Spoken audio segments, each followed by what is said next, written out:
अस्सलाम वालेकुम जी। Welcome back to my channel blink spot PK. आज हम बनाएंगे आलू की कतलियाँ। बहुत ही आसान और बहुत ही कम बजट में बनने वाली ये आलू की कतलियाँ खाने में इंतहाई लजीज और चटपटी बनती हैं। और ये रेसिपी उन लोगों के लिए भी है जो ये कहते हैं कि हमें आलू बिल्कुल भी नहीं पसंद। अगर आप इन्हें इस तरह से आलू की कतलियों की डिश बनाकर खिलाएंगे तो वो आपके फ़ैन हो जाएंगे। रेसिपी अच्छी लगे तो इसको लाइक करें, चैनल पर अगर न्यू है तो इसको सब्सक्राइब करें। तो बिस्मिल्लाह करके रेसिपी बनाना स्टार्ट करते हैं। सबसे पहले हमने आलूओं के छिलके उतार कर उनको कतलियों की शक्ल में कटिंग कर लेनी है। ये कतलियाँ ना बहुत ज़्यादा मोटी हों और ना बहुत ज़्यादा बारीक। आलूओं का वज़न यहाँ पर 500 ग्राम है और इनको मैंने पानी में डिप कर दिया है ताकि ये काले ना पड़े। अब हम कुकिंग स्टार्ट करते हैं। तो पैन में हाफ कप के बराबर ऑयल डालेंगे। जैसे ही ऑयल गर्म हो जाए तो इसमें हम डालेंगे 1 टीस्पून साबुत ज़ीरा। अब हमने इस ज़ीरे को गरम तेल में 30 से 40 सेकंड के लिए तड़का लेना है।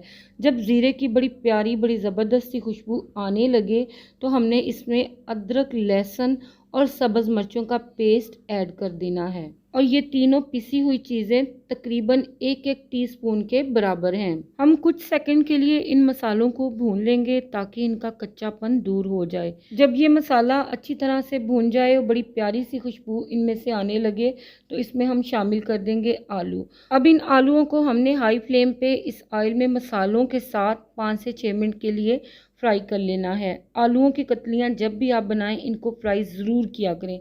इस तरह से आलूओं के अंदर एक जायका डेवलप हो जाता है। तले हुए आलूओं की कतलियों का टेस्ट नेक्स्ट लेवल पे चला जाता है और आलू हमारे तकरीबन 30 to 40% तक गल भी जाते हैं। तो यहाँ पर आप देखेंगे कि 5 से 6 मिनट के बाद आलू हल्के हल्के से गोल्डन होने लगे हैं। जब इस तरह से आलूओं में गोल्डन क्रस्ट आ जाए तो हम इसमें शामिल करेंगे 2 मीडियम साइज़ के टमाटरों का पेस्ट। आप लोग चाहें तो टमाटरों को छोटा छोटा काट कर भी इसमें शामिल कर सकते हैं। ये आपकी चॉइस पे डिपेंड करता है। जब टमाटर आलूओं के साथ अच्छी तरह से मिक्स हो जाएं तो हम इसमें शामिल करेंगे मसाले। तो मसालों में मैं इसमें शामिल करूंगी 1 टीस्पून के बराबर नमक और 1 टीस्पून के बराबर मोटी कुटी हुई लाल मिर्च। हाफ टी स्पून हम इसमें हल्दी पाउडर का शामिल कर देंगे। हमने आलूओं की कतलियों में लाल मिर्च का पाउडर शामिल नहीं करना, बल्कि हमने इसमें मोटी कुटी हुई लाल मिर्च ही शामिल करनी है। बहुत ही डिफरेंट और बहुत ही मज़ेदार इस तरह से आलूओं की कतलियाँ तैयार होती हैं। 1 से 1.5 मिनट के लिए हम इन मसालों को आलूओं के साथ भून लेंगे। जब ये मसाले अच्छी तरह से भून जाएं तो हम इसमें शामिल करेंगे पानी।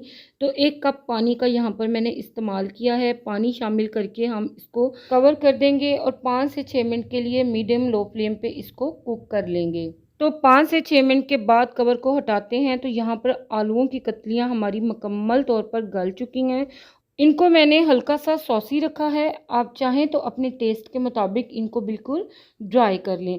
अब लास्ट में हम शामिल करेंगे हाफ टी स्पून खुशक धनिया, हाफ टी स्पून कसूरी मेथी और हाफ टी स्पून के बराबर गरम मसाला पाउडर। साथ ही हम इसमें शामिल कर देंगे हरा धनिया। तो हरा धनिया इसमें जितना भी डालेंगे उतना ही ज़्यादा मज़े का लगता है, तो इसलिए हमें अच्छी खासी क्वांटिटी में इसमें हरा धनिया डाल देना है। पत्तों के साथ अब हरे धनिए की डंडियां भी ज़रूर शामिल किया करें क्योंकि इसमें आयोडीन बहुत ज़्यादा मिकदार में मौजूद होता है जो कि हमारे जिस्म के लिए इंतहाई ज़रूरी है। तो बस अच्छी तरह से इन्हें मिक्स करके हम फ्लेम को बंद कर देंगे क्योंकि हमारी मज़ेदार सी ज़बरदस्त सी आलूओं की कतलियाँ बिल्कुल रेडी हैं। गर्मा गर्म ही हम इनको सर्व करेंगे। तो माशाल्लाह से देखें आप इनकी लुक, बहुत ही माशाल्लाह से ये डिलीशियस बनी है। और ये वो कतलियाँ हैं जो हमें कभी कभार गोश्त और चिकन से भी ज़्यादा मज़े की लग रही होती हैं क्योंकि ये बहुत ही चटपटी और बहुत ही लजीज बनती हैं।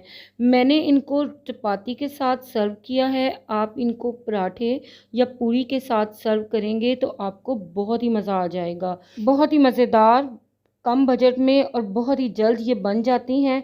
तो ट्राई ज़रूर करें इस रेसिपी को। रेसिपी अच्छी लगे तो इसको लाइक और शेयर करें अपनी फैमिली मेम्बर्स और फ्रेंड्स के साथ।